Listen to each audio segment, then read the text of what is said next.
Welcome to my Big Break Almost podcast. We're going back to the future, 2 and 3, for today's very special guest, Jeffrey Weissman. This is going to be fun. This is going to be really fun. When you talk about entertainers who are a part of the craft, this is the guy. He's done everything. He's a one-stop shop. I mean, you've got an actor, an educator. He does a variety of entertainment, and he's also a consultant. He's got his own website. I mean, this man, he is legit. He gets it done. And I mean, he's just, variety everywhere. That's right. I mean, not only has he been, in the extremes from Tail Rider to Twilight Zone, the movie, to Back to the Future 2 and 3. He does so much theater, and he even teaches and coaches. If you want to be just like him, he'll help you do that. I know. I can't believe it. I wanted to actually sign up for his class whenever I went on to his website, which his website is jeffrey@jeffreyweissman.com. So if anyone wants to actually check it out or is just, really wanting to get into theater, I mean, he is the man. That's right. And we're going to have the man coming up, Jeffrey Weissman, right after this.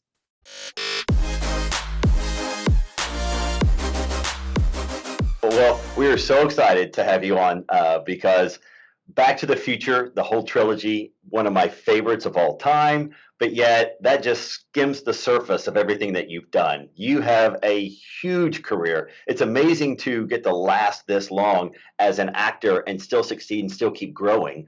But we're going to touch on a lot of things in your early days, your almosts, and then the successes we know you for, and then everything that you're working on today and that you're excited about, if that's okay. Sure, I'm exhausted already. I know, right? Me too. I was just like, I don't know how. No, he's really excited. I really am. Really excited. He's got poster boards of, like the original, but that they had at like a Blockbuster, and you could just grab them whenever they finally, wanted to throw them in the trash. He's got big poster boards of Back to the Futures. That's right. Well, I used to work at Universal Studios back when they had the ride in Florida. And so that's where my affinity for the whole trilogy came about. So, I did the groundbreaking for that park. Oh, yes. And E.T. Really? Yeah. Yeah. It was 1988, I think, 88 or so. And they brought myself, I was playing Stan Laurel in the park, Laurel and Hardy, as well as Charlie Chaplin and Groucho Marx. And Sid Sheinberg and Lou Wasserman and company brought a bunch of the characters out for the first shovel dig to build that park. I just came across that photo from the newspaper in my scrapbook the other day. How fun! How fun! Now, did you get a chance to go back to the park when it had its grand opening, or just for the dirt digging? I went back again. While it was being constructed, we did a character, how shall I say this, attack at Disney. We all loaded up into these vans and went to Disney World to say, hi, we're going to be your new neighbors. And of course, Disney got wind of it and sort of surrounded us with security in the parking lot and took us to a place where Mickey and Minnie were already waiting with their camera crews. Oh my God. It was a standoff. It was very hilarious. Because the gal in charge of public relations who saw that security was trying to escort us elsewhere, she was on the walkie-talkie to the other van saying, everyone, Conan, Red Sonja, Laurel and Hardy, everyone out, Woody Woodpecker, get out of the vans. So there were all these characters running around the parking lot. It was hilarious. It was like mayhem. Why didn't we have video footage of that? That is great. Oh, I wish I did. I have my memories. Oh, good. Well, I can picture it. I still wish they had YouTube back then, so I could have seen that. Yeah, that was pretty awesome. We didn't have cell phones yet with cameras. No. Yeah. No internet then either, so I remember that. Did we have pagers, maybe? I don't know. Pager. Yeah. Sure. Oh, my goodness. With your pager. Yeah, sure. So going back into those days, those early crazy days like that, which is great. How did you get into acting? What are some of you've had a ton of almosts that when you read, it almost breaks your heart with some of those, how close you came back in the day. And I feel for you. Yes, a lot of almosts. I wanted to be an actor pretty much as long as I can remember. I had a few experiences through my father's club. He used to manage and sometimes own these private clubs that a lot of stars and actors either partnered with him or attended. And so I grew up meeting, like his partner for a while was Lauren Green, and Omar Sharif used to play at his club, and Don Adams, and lots of people I'd see on TV or in movies. And I also was a natural born ham and show off. And I wanted to get into it. And my parents didn't really want me to, because they saw most of the actors they knew gambling and smoking and drinking at their clubs. Yeah. They said, that's no kind of life for you. You can't do it. Well, I did it in school. I did it in community theater. Had some close calls in getting leads in school when, luckily those teachers were trying to teach me some ego lessons. So, and right out of the bat, I got some very large parts, even in, 7th grade. I have the lead in something, and all the older kids were very jealous of me. And I came up against that a lot, again, in high school, even with as a freshman, getting a lead in the big production of the year. And the seniors who thought they deserved it and earned it were really upset with me as well. So I had, from time and again, ego trainings and close calls. I had finally, out of high school, turning 18, turned to my parents and said, I got to do this. I want to pursue this and see what I can do with it. And so they finally gave me a little money to get some professional headshots made. Nice. And I paid a little money to belong to a company that supplied extras and bit part players to different films, and that were non-union, basically. And through that, I got on big sets. I just wanted to be on a studio lot. And I think my first was The Rose with Bette Midler. Wow. And worked on FM with Martin Mull and Eileen Brennan. Let's see, I Want to Hold Your Hand, Robert Zemeckis' first film. I was a Ringo fan in that. And then I got brainwashed by Alice Cooper in a film called Sgt. Pepper's Lonely Hearts Club Band. Oh my God. Wow. All within the year after you graduated and everything? I mean, was it just bam, bam, bam? Yeah, and that, during nights I was a graveyard shift security guard, and I would go from the security guard job watching duty-free material in a warehouse to the set at 6 a.m. and then work all day on and it was really rewarding for me to be on a set, but ultimately not so rewarding because it's a hurry up and wait, and you don't really have any meat for an actor to sink your teeth into as a part. You're basically walking through. Sgt. Pepper's, luckily, I did some movements, some dance movements, and was able to get on a SAG contract. Where's my pen? I'm going to write that down. And I also, during that period, auditioned for various things, and one of them was, I believe, a new Neil Simon show. I think it was Brighton Beach Memories, and the casting director, I think it was Gordon Hunt, Helen Hunt's dad, said, you've got talent, you've got good stuff, but no one's going to take you seriously unless you get some training on your resume. And which I passed that information on to all my students. And I said, well, where do you suggest that I study? And he said, Juilliard, any of the great Ivy League grad student programs. And I said, I got to probably pay for this myself. What can I find on the West Coast? And he recommended the American Conservatory Theater in San Francisco, which I set my sights on. And I started performing at the original Renaissance fairs here in California. And they had one up in the Bay Area. And I started traveling up with that Renaissance fair and actually moved from Los Angeles and settled up there in Marin County on the fair site. And then set my sights on going to the American Conservatory Theater, where I got training. I got some really great training there.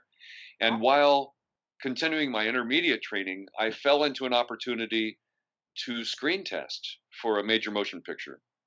At the lobby of the theater department at San Francisco State, where I was doing some of my intermediate studies, there was a poster that said, we're looking for a non-actor, or a young... actor to an actor. Yeah. They wanted someone natural, in other words. And it's not the word for cheap, is it? Yeah, that too, maybe. So I had, at that time, I was in pretty good tune with with my instrument, my body and my voice, and practice with scripts and so on and so forth. I was juggling at one time 6 different shows, and between classwork and showcase and full-blown productions. And I felt I was pretty in good shape. I went to an open call. The film was called The Genius, and the director's name was Martin Brest, and Wallace Nacita was the casting director. And I did pretty well. I obviously did well enough in this crowd of 500 guys that they were going through at this open call that they decided to give me a screen test. And during the process of waiting for that screen test, I got wooed by an agent who had just opened up her own boutique agency from William Morris Agency in LA, in Beverly Hills. And she asked if I would let her negotiate my contract. So for anyone watching, if you ever are asked to screen test or something and you're really not established yet, they'll want to negotiate with you before the screen test, so they aren't held over a barrel. Because if they let you know that they want you, then you have the reins, and they don't like that. Hollywood's very much run by lawyers and bean counters and such. So in the process of waiting for the screen test, the film actually went into turnaround, which means it lost its backing. The star that they had attached to it, Warren Oates, had passed away. And MGM and United Artists had merged, who were producing the film, and they couldn't agree on whether or not they're going ahead with the film. I think Martin Brest was on the film pre-production for over a year. And I went down and visited during my waiting period and finally got back on track. And they changed the name to War Games. And I went down and tested with Ali Sheedy the same day that a handful of other guys tested. John Stockwell, I believe his name is, from Christine, who's a big director now. Brian Backer, who had just won a Tony Award on Broadway. Dana Carvey, wonderful stand-up comedian and actor, and of course Eric Stoltz. We all tested with Ali that day. Goodness! Wow. And I was the only one really to come in from the open calls that they did in 5 major cities. So I felt pretty special, and it was nice. But ultimately, I didn't get it. We all know that Matthew Broderick ended up getting the role. Who's that? And for years, Matthew Broderick. No. That was the one. That was that first big one that got away. I for years could not bring myself to see the film. I just really this year finally saw it. Oh, you did? Well, invite me too. Goodness. I'd be like, no. So what are your thoughts watching it? Did you picture yourself doing those parts and I would have done this differently, I would have done this better? Of course you did. He was like, yeah. I thought Matthew did a great job. I thought Matthew was really good. And I could see myself doing that part, but I was a completely different way. In fact, the director, Martin Brest, was fired from the shoot just a couple weeks into it. And John Badham came in to finish the film. That's why John Badham gets the credit on the film. Wow. And apparently, Martin had a darker vision of the script in the film, the way it should be done. I know he wanted John Lennon in the film. Just yesterday being the anniversary of his assassination. Mm-hmm. Wow. That reminds me that he may have been attached to the film at one time. So I had long hair. I was kind of a hippie kid. Uh-huh. And long hair and this easygoing way. And Matthew has more of, he had already been in some films. I think he had already done a Neil Simon project and was pretty polished. He was pretty sharp and commercial, whereas I was more of an outsider, and I didn't have any established credits either. And to put a multi-million-dollar film on the shoulders of an unknown is pretty bold, pretty unheard of. Yeah. But nonetheless, I got this pretty hot agent, and I moved to Los Angeles and started working as every possible job I could. I was a waiter and a valet parking and whatever I could get, PBX operator, salesman. I did it all. And about 3 months later, got an interview. I had many doors open to me because I was a hot item from the screen test, and read for a lot of casting directors in they used to do this thing called a general audition, so casting and producers could get a feel for your talent for future projects. So I read a lot of great projects that were being cast at the time, got into a lot of great offices of very high-powered folk, and eventually Marcy Liroff with Mike Fenton's office called me in since Spielberg decided he wanted to complete the Twilight Zone movie. And this was 3 months after the tragic accident with Vic Morrow. And I was surprised. I was like, they want to finish this film after this horrible thing? And he said, well, my agent said that the accident occurred on the last day of shooting on that segment, and there was enough in the can, and all these other directors and their projects, other segments were set up to do, and they wanted to finish the film. So I went in and auditioned for George Miller, the Australian director of Fury Road and Babe and all the Mad Max movies and so many other great films, Lorenzo's Oil.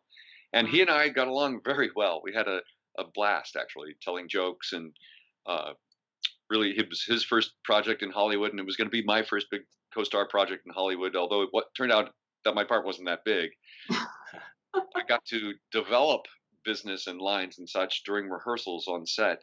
But the key for me was, and the real payoff for me, besides being on a great set like this and working with such wonderful people, was the ensemble that I was inserted into. There, the folk like Abby Lane and Donna Dixon, J.D. Johnston, and of course John Lithgow. Yeah. It was just fantastic working on this very, very hardworking but incredibly creative set. You know, on the airplane with the creature tearing up the wing of the airplane, who was played by Larry Cedar from Deadwood. Wow. That, you know, to this day, whenever we travel as a family, my dad still, first thing he walks on a plane, goes, "Is there somebody on the wing?" To this day. Yeah. How was it filming in a pretend airplane where they had to have the storm and things like that and shake it and move it in rain? How was that? It was very exciting. We had Alan Davio was our cinematographer who shot E.T. and other great films. But we had the added bonus of Garrett Brown and his newly invented Steadicam, which back then weighed probably 65 pounds. And he was running up and down the aisles, you know, getting all the action, and the teamster, the crew were rocking the fuselage and don't look into the arc lamps, doing the lightning and the rain constantly. It was a constant hair-raising ride. And one night during the shoot, I think the shoot lasted 8 days, that at least my part. And one night my girlfriend at the time's cat had kittens. And I remember waking up in the middle of the night, like, oh, there's something on my arm. What about, you know, and it was a kitten hanging off my arm. Oh, no. I took it off and I said, "Get off." And I went back to sleep. And the next day when I got on set, I had developed a little bump in my elbow, a little cyst. And I remember, because where my seat was on the airplane, they often put the camera there to shoot John and close-ups of other passengers sitting across from where I was. So I was hanging out in the back of the plane, rubbing the cyst, and Milton Berle's brother was a professional extra, and he said, "Oh, you know, that's just a cyst. You just rub that, and that'll go away." Well, I started rubbing it, and it became 2. Oh no! And by the way, he told me a great story about Al Capone kidnapping his brother to play his nightclub. I'll tell you another time.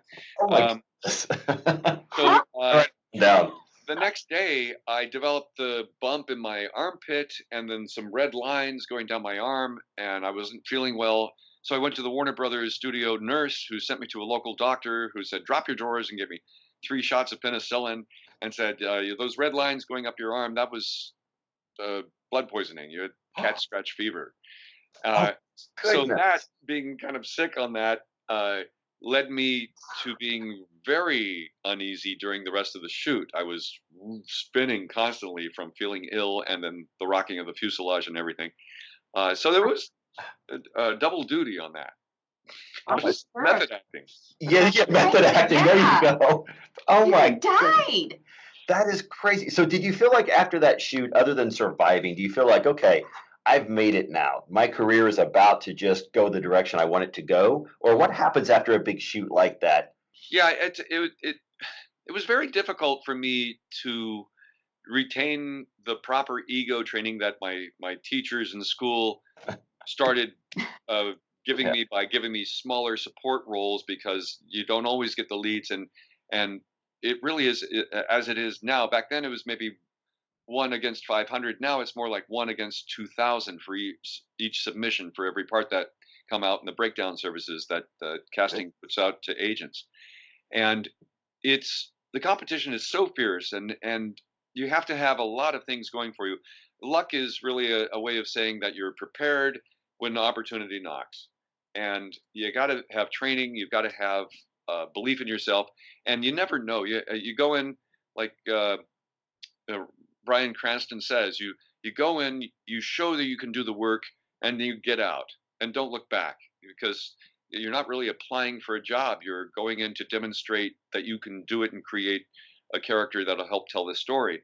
And because I had this really hot agent who was opening all these doors for me, I was pretty like the head swelled, and I'm kicking back and thinking, yeah, just that. I'm gonna keep getting great stuff. And so I would go up on these films. In fact, shortly after Twilight Zone movie, I landed a little support role in Crackers, directed by Louis Malle, in a scene with Sean Penn, and then went up on another open call for a film called Lady Hawk. And I had a friend who said he was going to this open call, and would I go with him? And I was like, yeah, I don't need to go to this. I have an agent now. But I went anyway. And as soon as the casting director saw me, Lauren Lloyd, she said, "Oh, we know you.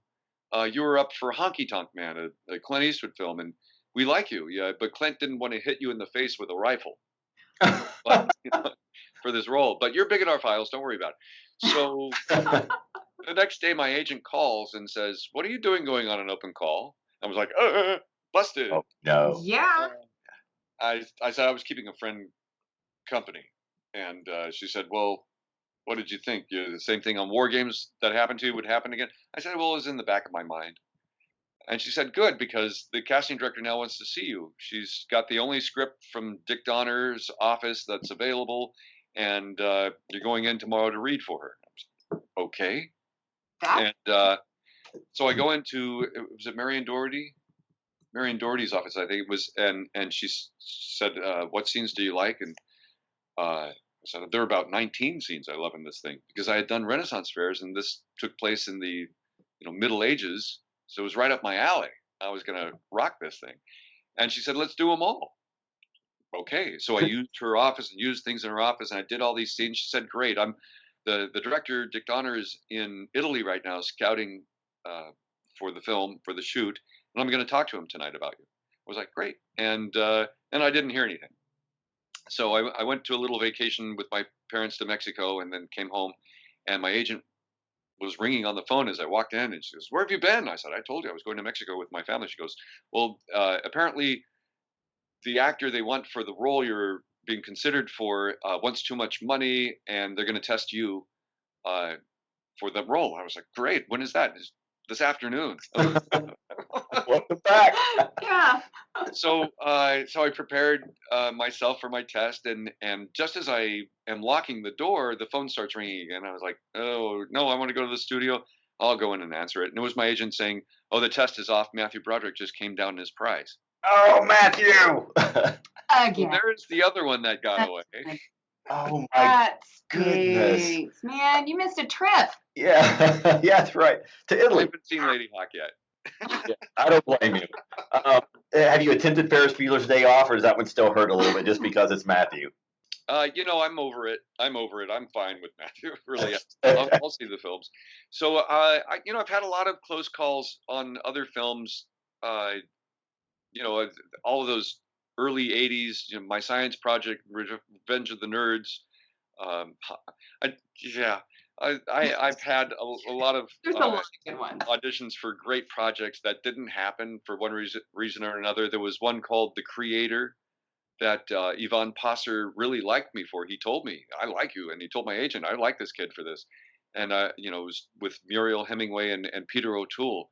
But at the last minute, that didn't pan out. And since I was friends on Facebook with Muriel, I wrote her and I said, "I really would have loved to have done that film." And she said, "Oh, you would have been so much better."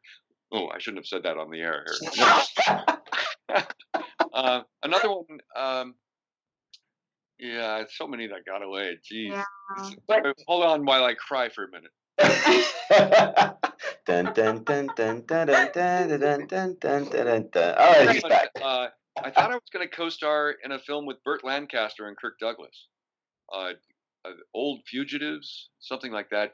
Dana Carvey ended up getting the role of their parole officers, Tough Guys. I think it was called Tough Guys. I remember that movie. Yeah, going to be so much fun hijacking a train with Burt Lancaster and Kirk Douglas. That would have been a blast. But thank goodness Dana Carvey and Matthew Broderick were not in Pale Rider though, because yeah. So that's one that you can hang on your hat there. So yeah, that was an interesting evolution of casting on that one. Apparently, my agent, who was very aggressive, Paula was her name.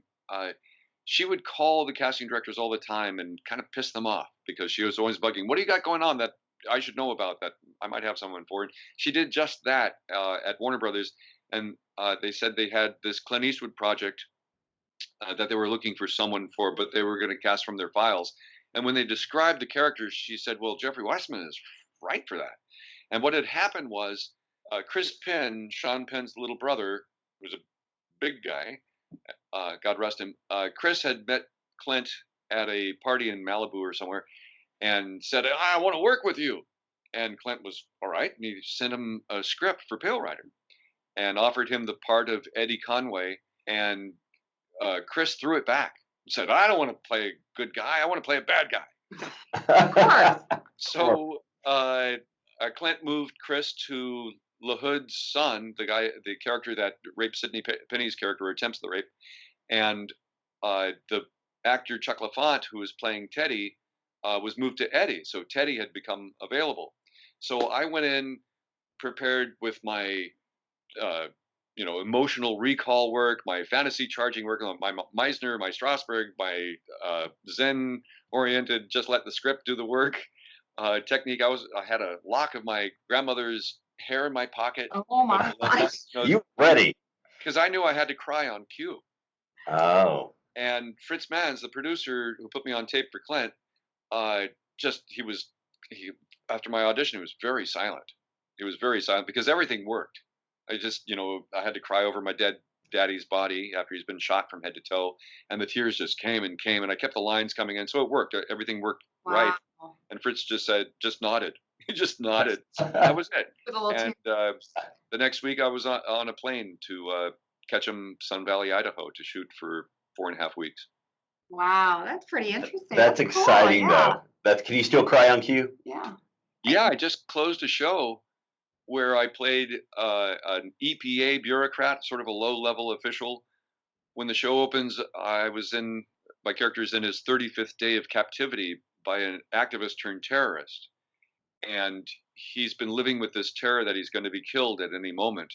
And when he thinks he's being saved by this newswoman who comes to shoot an interview, he just loses it. And it was intimate in the round, and that audience got a lot of tears from me. Yeah, it was. Wow.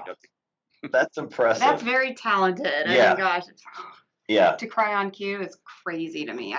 It's grueling. It really is grueling because you have to kind of live what the character is going through for the connection to happen. Mm-hmm. And you have to shake it off and do a lot of healing things just to get over every performance.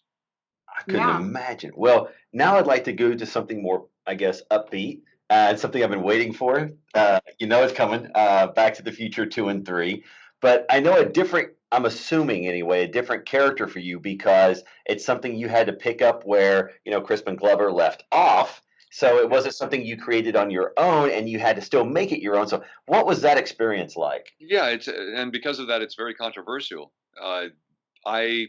Like I mentioned, had been playing Stan Laurel and different characters at Universal. And the first call for that project came through a lookalike agent who was supplying Michael J. Fox's photo double. And he asked me if I knew who Crispin Glover was. And I said, of course. I actually worked with Crispin on a film at the American Film Institute before he got the first Back to the Future film. And I thought he was a fascinating actor and got his number to stay in touch. And production was looking for a stand-in photo double, I was told. And I took a meeting with the assistant directors, and they liked me and thought I had enough credibility to go into the next stage, which was casting. and then makeup fittings. I was being fitted for young George makeup fittings, and in my mind, they needed George in multiple places at the same time. Like they had Michael playing Marlene and Marty Jr. and all that, and both Marty from part 1 and part 2. And at the same time. And so when after I screen tested for Robert Zemeckis and Dean Cundy, I remember hearing the words, "I think we have Crispin without the trouble." I started going, "Wait a minute, you don't have Crispin?" And then my makeup artist even said, "Well, Crispin's out." And I was like, "What? How is that possible?" And in my mind, he had another film or project that he couldn't get out of that was coinciding. Well, then as the shooting progressed, I would get reactions from cast members that this looked odd, because if you've seen that makeup, I'm sure I have pictures around here somewhere.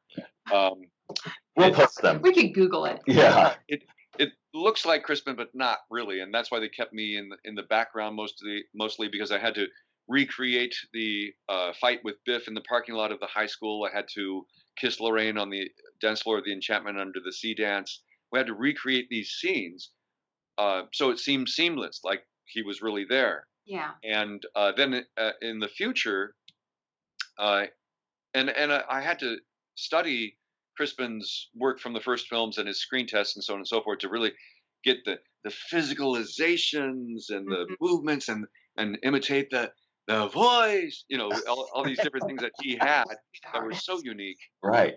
And I remember actually calling him during the process, asking him to say a good word for me because I needed the work, but he didn't call back. And as old George, the Hanging Upside Down in 2015, age 77, people would come and tell me, all this torture was meant for Crispin. Because stories were coming out on how eccentric and how neurotic he was on the first film. He would disappear for days on end when they needed him, or he would freak out if someone touched his hair, or this and that and the other thing. And so it became it was rather uncomfortable actually for me, especially at the beginning. But then Michael and Billy and Leah, people started warming up to me. I guess I wasn't the bad guy after all. They were, I think, trying to adjust themselves. Yeah. But it was odd that, as it turned out, production was trying to pull a fast one. By making me up to look like Crispin, as it turned out, they didn't have his permission. And so when part 3 came out, he called me and said, they made you up to look like me without my permission. I said, well, that's not right. And they didn't pay me for the reuse of my footage. I said, well, that's not right. Mm-hmm. So it became a whole thing, when he sued. And before it went to trial, they saw that they weren't going to win. And they paid him off $750,000. Wow. That's great. So did you just pull a Crispin and just walk away? Yeah. Here's. Can you see this? Yeah. Oh, yeah. So you see that's the. I think I have a better close-up of that makeup somewhere. Oh. It took about 3.5, 4 hours a day just to get into the makeup. Any of the makeups. In part 3, I played George age 47. And in part 2, age 17 and 77. So going from young to old, it took the same amount of time, 3 hours for each. Pretty much. We got really good at it after a while and got it down to 3 hours. Wow. But some of the days were incredibly long because Michael was, he was shooting the last season of Family Ties during the week, and we'd have him either in the evenings or on the weekends. And if we had him on the weekend, we would work straight through practically the weekend. Some of the days were 19, 21, 26-hour long days. Incredible. Another one of that makeup. Oh my goodness. That is crazy, though. They did a good job awesome. with you, though. Yeah. They did a real good job. I didn't even notice the difference when I watched it. Yeah. Oh my God. That's one of my favorites. Yes, the upside down. Upside down. Oh my God. Oh, that's amazing. What's the longest you had to stay upside down for that? Good question. Yeah, that 26-hour long day. Yeah. How long upside down? Yeah. 26-hour-long day. So, the track that old George was hanging from ran from outside the front door, through the living room, through the dining room or den, where the TV room, and into the kitchen. And it took us, I think I was upside down for 6 days during a 2-week period, something like this. I have to go find my call sheets. And they didn't always like to get me down because it was very complicated. But the guys at ILM were really wonderful in that they figured out a way to keep from getting me down all the time in between takes by building a platform on a ladder. And they would have me do a sit-up, lay down, put the platform ladder under me, and then lay back. And then everyone would go and take a coffee break except me. I would be there twiddling my thumbs on the set all by myself. Oh. Yeah, some real long days. And one of the main reasons it was such a long day, besides the incredible amount of technical effects, it was more practical effects than the CGI that we have now. So a lot of the effects had to be, analog, I guess you'd call them, was the makeup changes. What we'd shoot in this VistaVision camera, the Panaflex VistaVision, run by a program. It was one of the first cameras run by a computer program that actually spliced the film inside the camera, designed by Mr. Tondreau. And that allowed Michael to play the multiple roles. So once we set blocking, example, when I think it's Marlene passes to Marty, the iced tea to pass to, or Marty Jr. passes to Marlene to Michael's passing to Michael to pass to Marlene. If you're keeping score at home. We had to be very precise with the blocking because once it was locked down, the camera was doing the splicing inside. So it wasn't that the camera adapted to us, but we had to adapt to the camera. And then we'd shoot first Marty Jr. and then Michael go change into Marty Sr., which was once again a 3-hour break for him to get into makeup and costume, and who would change into Marlene, which would be another 3-hour for her hot pants and wigs. So what like 5 minutes of that video took all day? Pretty much, like, is that what you're 2 saying? weeks. Oh, good. I was just like, Oh gosh, yeah. So to summarize it, basically, everybody gets to take breaks, go back to their trailers. Crispin Glover gets paid $750,000 not to do it, and you're taking a nap on a ladder. Is that right? I'm a hero. Yay! So again, you had such a fun. It's kind of ego training again. Yeah, that's right. Back to the ego training, back to the teachers. So what do you, I know you teach as well, so what are you working on today that you're excited about that still drives that passion for acting and teaching? Well, I told you about the political drama that I just closed. And then the next weekend I went into dress rehearsals and just opened, in fact, I just yesterday finished my 3rd week of this run where I'm playing a Victorian swell. I love that hat. Playing a character from Pickwick Papers at an immersive theatrical event called the Great Charles Dickens Christmas Fair. And they take, the exhibition halls of the Cow Palace in South San Francisco and turn it into Victorian London and populate it with 800 performers. Wow. And I do scenes from Pickwick Papers, and then I also have my character, who's a con artist, Bounder, Alfred Jingle Esquire, who runs the tours of London. And I'm wrangling about 30 performers, doing the various literary tours, scientific expeditions, children's enchantment tours, all these different wonderful tours that are led by characters from various Dickens books. How interesting. I like that. That is it's magical because you'll still have Queen Victoria and Benjamin Disraeli characters from real life of Victorian era with authors from that era mixed in with fictitious characters and Christmas. And that, equation makes for a lovely fair. Well, and I'm totally exhausted because it's a long, long weekend for me. I'm up generally at 4 a.m. and getting home at 9 p.m. Both Saturdays and Sunday. And so I'm a little tired today.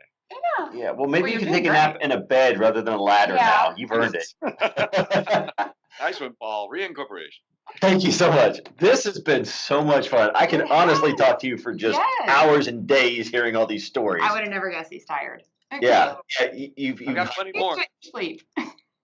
So yes, I teach. I have the Bay Area Professional Actors Studio, and I teach at the San Francisco Acting Academy from time to time, and I teach privately via Skype all over the world. I have students in Alaska and in Louisiana and across the ocean. And then I'll come to various film festivals and expos and do seminars and workshops and teach. And then I also appear at fan cons. I'll be in Italy in May, in France in October, around the world. Luckily, I'm being embraced by the fans because, the producers wanted to keep me a secret. The big 4 or 5, which are Chris, Michael, Leah, Tom, and James, I got 6th billing, and I'm always left out of that big grouping. And luckily, a lot of the fan cons, they know it. Now. Yeah. Since I've been discovered. That's right. Of course. Yeah. Only 30 years later. That's right. You're a 30-year overnight success. Yeah. So that's Ta-da! great. Yeah. Well, hopefully we'll get to run into you. Told that. Well, I'd love to get to run into you at one of those Comic-Con, Fan-Con events. So the next time you're there. Is it a Fan-Con or a Comic-Con? Yeah, where are you at? What part of the country? You're in Florida? Oh, I wish. We're actually in Oklahoma. We're smack dab in the middle. So if you ever get lost, I used to live in Florida, but if you get lost and find yourself in Oklahoma, you can look us up. Absolutely. My sister lives in Oklahoma City. What? Really? That's where we're located. Yeah. If you have any pull with the Oklahoma Comic-Con or whatever, you tell them I've got a place to stay. That'll be my next phone call. You can just stay at our house. Yeah, we got plenty of room. Yeah. Thank you. This has been just that. I'm staying over. Oh, yay! Yeah. Our bed and breakfast. The breakfast isn't the greatest. I just make cereal, but our rates are fair. So. Oh, thanks. I make good coffee. Yeah. Thanks so much for being on our show. This has been so much fun. It has been. Thank you. Really appreciate you. And again, we're going to take you up on the Oklahoma offer next time you're in town. Great. Looking forward to it. I'll be there when you least expect it. Perfect. Awesome. Visiting your sister too, right? That's right. Yes. Okay. All right. Thanks, Jeffrey. I appreciate your time so much. Thank you. A beautiful day. You too. Thank you. Bye-bye. Goodbye. See you in the future. That's right. Now I'm worn out. Everything this guy does, but he's so much fun. He has so much passion. He does. And he's very theatrical about everything. I mean, him getting up just at random times in the interview was really entertaining. But at first it really caught me off guard because I just, okay, that's all I said. Okay, I don't know what you're doing. And it was great because he wouldn't even say, hold on a minute. He'd be like, and I'm doing this play. And then walks away. I mean, that's... And he comes back with pictures or a hat or something. But yeah, he came back with some really great stuff. And I mean, he could just, again, you just tell that he's just really good at his craft. In every name of the word, he has a craft. He does. And he reminds me of a much wittier, not to be mean, Carrot Top, in that he's got everything back there in his bins that he can pull out and just entertain. Yes, but I definitely wouldn't say he's Carrot Top.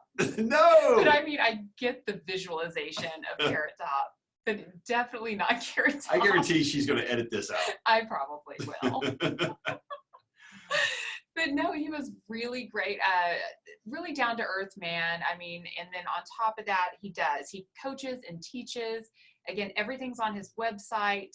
You can even, like he does corporate training, which, I also read, even though he didn't say he did, but I read that he also helps with team building and productivity. And I mean, just, he does Skype too. Like he will Skype you for, I'm sure, a price. This time's going to be worth something. Yeah, sure. It is. It's worth everything. I mean, especially depending on how many people have not credited him for, taking his class and making it big.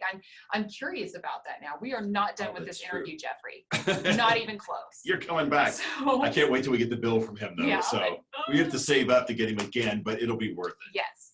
But anyways, all that stuff will actually be on our website under Jeffrey Weissman, and he has a Facebook, Twitter, Instagram. And we'll just list all of that. I wish I could say, I guess I could say all of it, but it's easier to probably go on the website. And you can also go to our website, mybigbreakalmost.com. We will have it there. And also on our YouTube channel, again, mybigbreakalmost.com or My Big Break Almost on YouTube. And we'll have it there. Thanks so much for being a part of our show. Hope you enjoyed it. Stick around next week. We're going to have a mystery guest because I didn't write it down. Gotta get my computer. I know.